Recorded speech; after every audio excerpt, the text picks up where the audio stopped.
Hey, thanks for joining me. I've been excited to get to this one, Death of Power, Issue 3. If you know, you know.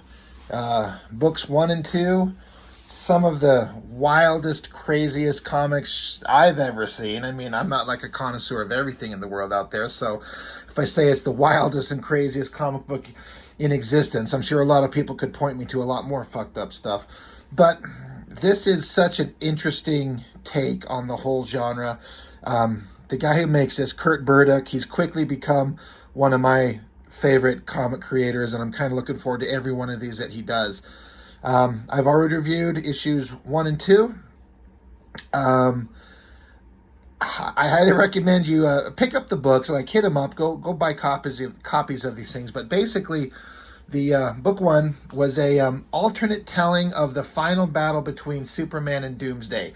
As far as I understand it, it was done under the the challenge posed by the Cartoonist Kayfabe channel, where they said that the original Death of Superman comic book, for what it's supposed to have been, it was the most boring version, almost the most boring version possible that could have ever been made. So they put the challenge out there to all the makers and creators that follow the channel and said, do a better version of this. And as far as I understand it, the first one that they got was book 1 from Kurt Burdick here, and they showed it on their channel, and they were like, this is instantly the best version of this ever. And then book 2 came. Book 3 is right here. Kurt's currently working on book 4. I follow him on his Instagram page, and he puts up new pages in progress. And so I could see it in it's being made. Can't wait for it, but it's time to look at book 3. Book 1 was just a brutal and very adult-centered version of the final battle between Superman and Doomsday. Like I said, Superman, they just refer to him as Power. So instead of the death of Superman, it's Death of Power. And, they go to places in that thing that you just wouldn't believe. And then he stepped up his game, Kurt Burdick did, with the stuff you would not expect to see in book 2. So much so that I had to I probably shouldn't have even shown it on the channel, but I just did a quick flip by it. I just skipped right by it. So if you wanted to pause it at the right moment, you could have seen what was in there.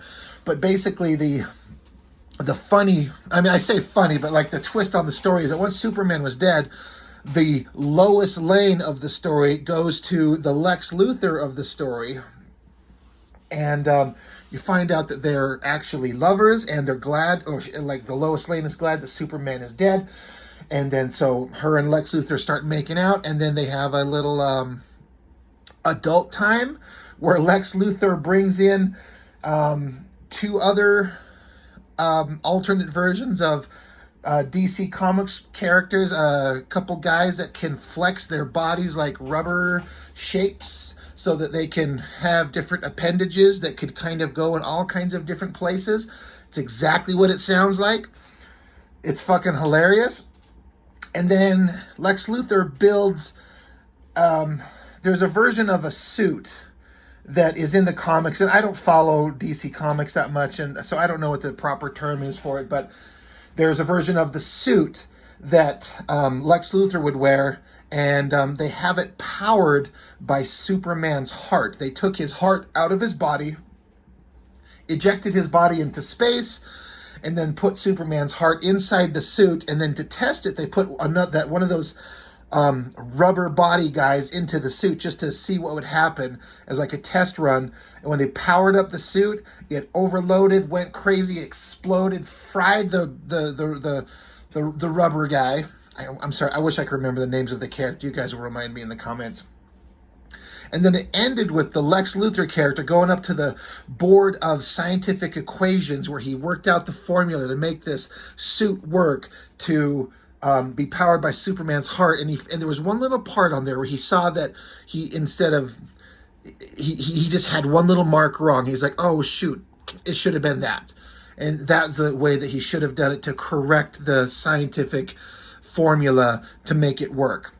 And then it ended with the alternate version of Wonder Woman staring at a picture of Superman and looking longingly into the sky. So I'm like, oh my God, he's going to bring Wonder Woman into this fucked up universe. What fucked up shit is he gonna do to the Wonder Woman character? And I couldn't wait for book 3 to see what happens. Did I get the payoff I'm looking for? Sort of. Not exactly, but not in a way that makes me upset. It just means that we have to wait for the next book. So after all of that, I got to give it to Kurt again. He's a fantastic illustrator, and his use of color is this wild, different kind of stuff I've never seen in comics. Got to give it to him for this. Now I got to point out, it says right here, not for kids. This is 100% correct. So, love the cover. Flipping it right open, and we're picking up again. We got, I guess I have to say, I'm not 100% certain why in panel 1 the Lex Luthor, again, they're not called Lex Luthor, they're not called Lois Lane or Superman. They have alternate versions, and I'm sorry I didn't do my research like a good, competent YouTuber and look up their names to refer to them correctly. But for God's sakes, we know who they're supposed to be, so we're just going to call them what they are. They're not the Super Friends; they're the Power Friends by Kurt Busiek. I don't know why Lex in this first panel is like reeling over in pain and energy. I actually, for the first time, because I was so interested in everything else that was going on, I kind of just saw it and just kept going. Never forced me to stop and wonder what is going on here. But there's the Lois Lane character. They're obviously concerned for him. Are you okay? There's that board of the equations, and there's that suit that fried the elongated man, or whoever the fuck it was. So Lex gets inside the suit. There's Superman's heart. A couple scientist guys helping him out. Scientist guy number 1 says, you ready? And this version of Lex Luthor he's a prick. Yeah, prick. Believe me, that'll come into play later. He's like, you dare ask? And another thing that I got to give it to Kurt, is he is very minimalistic with his dialogue and his text boxes. In fact, I don't know if there's any text boxes anywhere. And it's only the most minimal amount of dialogue to just let the story be told visually. And I respect that so much. It makes it so much more interesting. You dare ask, he says. Scientist guy's like, all right, I'm sorry. So they go over to the controls. Got the big lever to switch. You got the Lois Lane, the Jimmy Olsen, real creeper. Scientist guy number 2. The Lois Lane character is holding a cross, a little hypocritical. And the lettering, got to give it to the lettering. Someone kind of mentioned in the last review that they feel like this guy's probably got a background in graphic design, considering the lettering and the coloring and everything like that, which I would bet is true. So they throw the lever, ka-chunk. Can only imagine what the hell's going to happen. Again, great use of the canvas, the double page spread, the page turn, energy blowing up inside of him. His eyes are just erupting with power, the use of color. And then if you follow this train of images, it's like the human body and the suit are fused into one, including him forming a little fucking male appendage just hanging from his suit. I see that and I'm like, yep, that's what we get in comics like this. And I love it. It's so ridiculous. It's fantastic. So big energetic shot. He's huge, he's bigger, there's a stomp of energy, like his foot invading this other panel, stepping down, boom, and everyone just kind of recoiling from the explosion of energy. Again, like I said, when I first read this, I'm like, of course that's what's going to happen. Now, this is the point where I was not quite sure. I kept actually waiting. I've had this book in hand for several weeks now, and I kept waiting to look online to see if I could find some other reviews on it, to see if some other people, if the book was the same way as mine, or if maybe mine was printed wrong, or if I'm just not understanding it, or if I'm just have to decipher the intent behind how some of these pages flow after this. And honestly, I can't find one. I just did a search again right now before I started filming, and near as I can tell, I did a Google search, I did a YouTube search, Death of Power number 3, couldn't find anything. So maybe I'm the first. Maybe I'll even beat the Cartoonist Kayfabe guys if they decide to do it. They did books 1 and 2.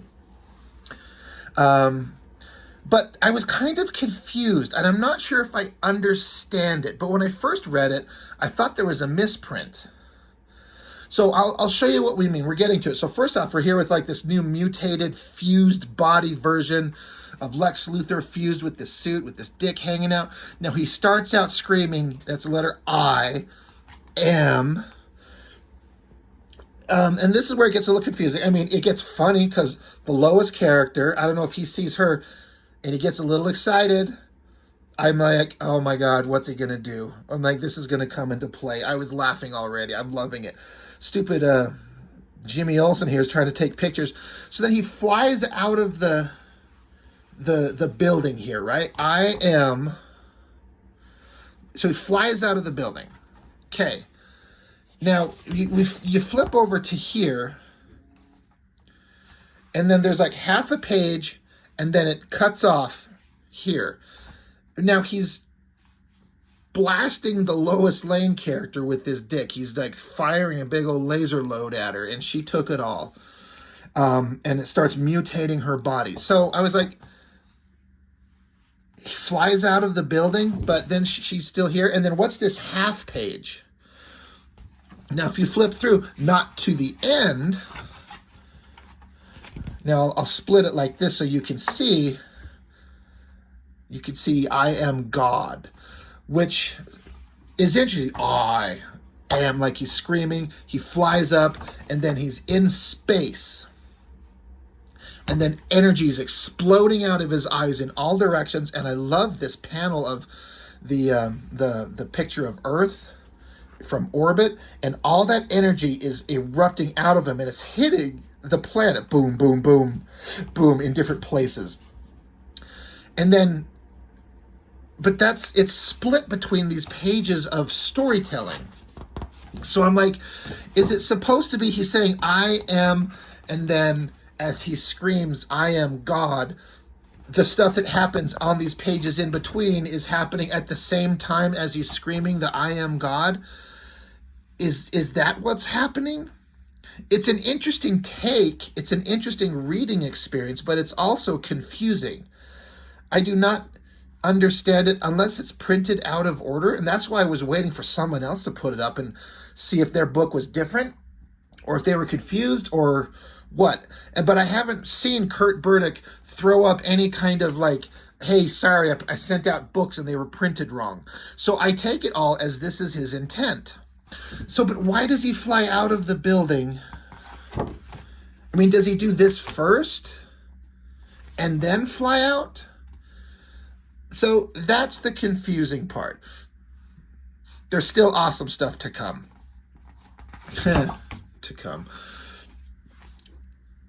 Blasts her. She mutates into something. But in between the I am God, the building that they were in, rumble, and explosion. I love the great perspective shot, and then the color shift as he comes erupting out. Then we get to Crime City. Clearly, this is this universe's version of Batman. I like the bat symbol with the human skull. Here he comes jumping down. And then you got the classic Batman and Commissioner Gordon, and they go, James, Bat Cop. So then James tosses the cigarette, whips out the old bat pole, and starts speaking into the microphone. But at that exact moment, the energies that Lex Luthor God creature shot out of his eyes, and they're arcing across the planet. Here comes one of those. It's like almost at the moment of impact right there while Commissioner Gordon's speaking into the bat pole. Switch over here to this universe's version of Flash. This one made me laugh so hard. This is so funny. A single 2-panel gag. There's the Flash. He's like, oh, slow, so slow, so slow. He's tugging on the old Flash pole, watching a turtle, just jerking it to the slow turtle. I was like, that's so fucking funny. Oh my God, I laughed out loud. Here comes the energy bolt coming down to hit him.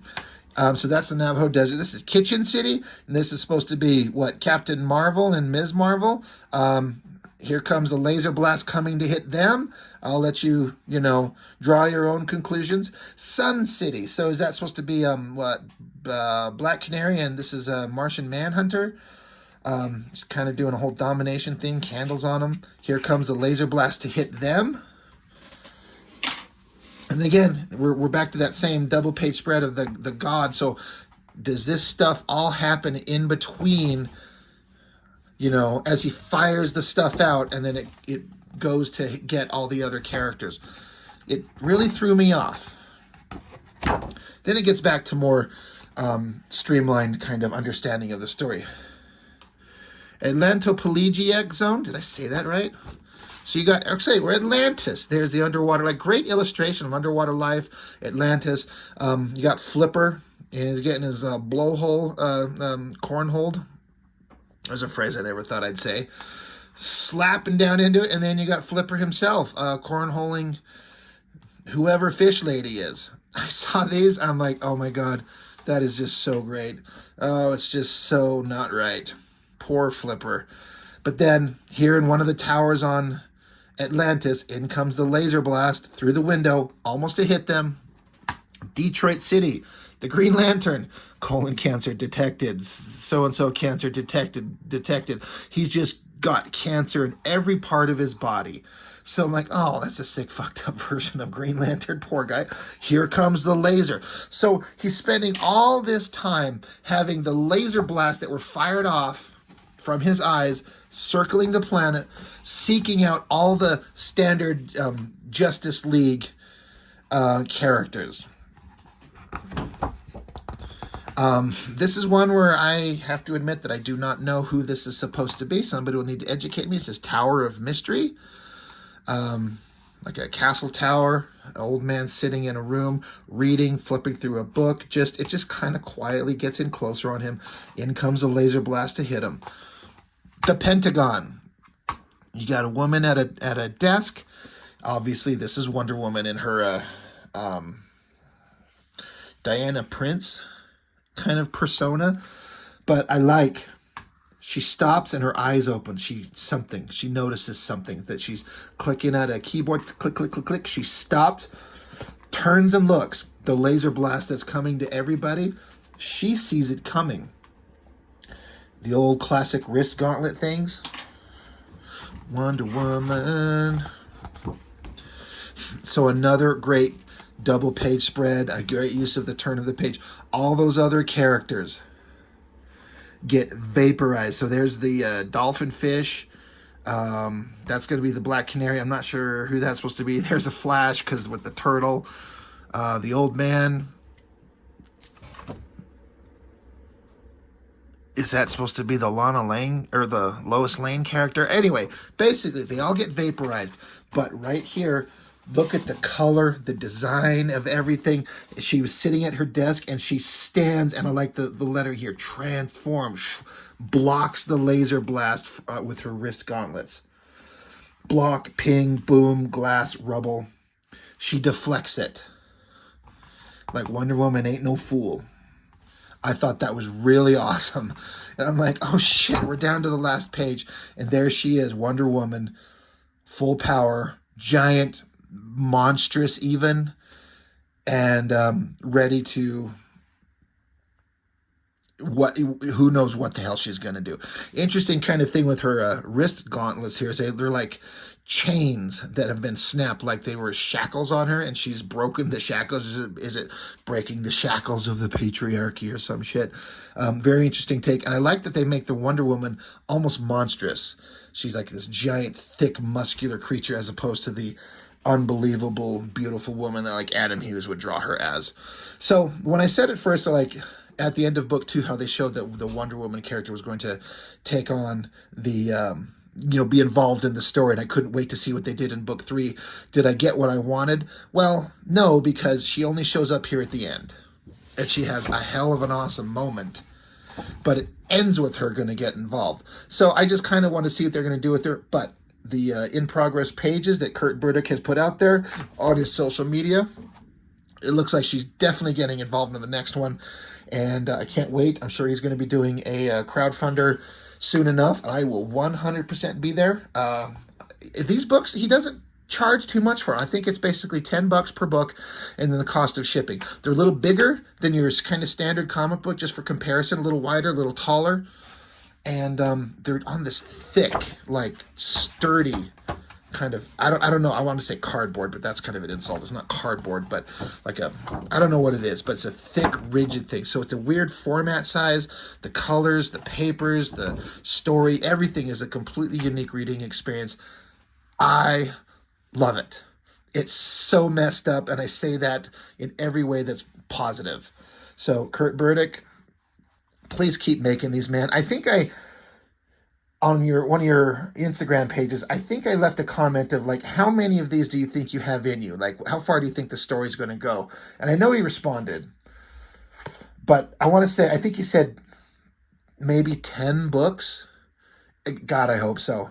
And then, if you were to reprint them as all into one big thick book, I'll buy that shit up too. Like, I want to read these. It's just such a unique reading experience. And I love seeing what messed up shit this guy's going to come up with next. It's a pure joy to read. And it's kind of a quick read. It's not a lot of pages, but it doesn't need to be, except for it kind of leaves you wanting more, at least in my opinion. I know a lot of people won't care for these because of the you could think of it as like a juvenile or childish. I mean, sure, fine if that's your opinion.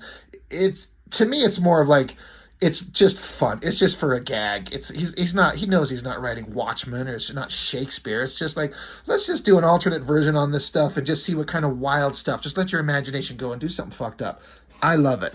So Kurt, please keep making these. As long as you can keep doing the crowdfunding thing and be successful, I mean, I'm going to be there for it every time, buddy. So that's it. That's all I've got. Death of Power #3. Go look this man up. I'll have his social media in the in the descriptions. And go follow him, like him, subscribe to him. Hey, while you're at it, do the same to me. I mean, if you haven't, why not, right? Why not? Anyway, that's all I've got for now. Thank you for watching. See you on the next one.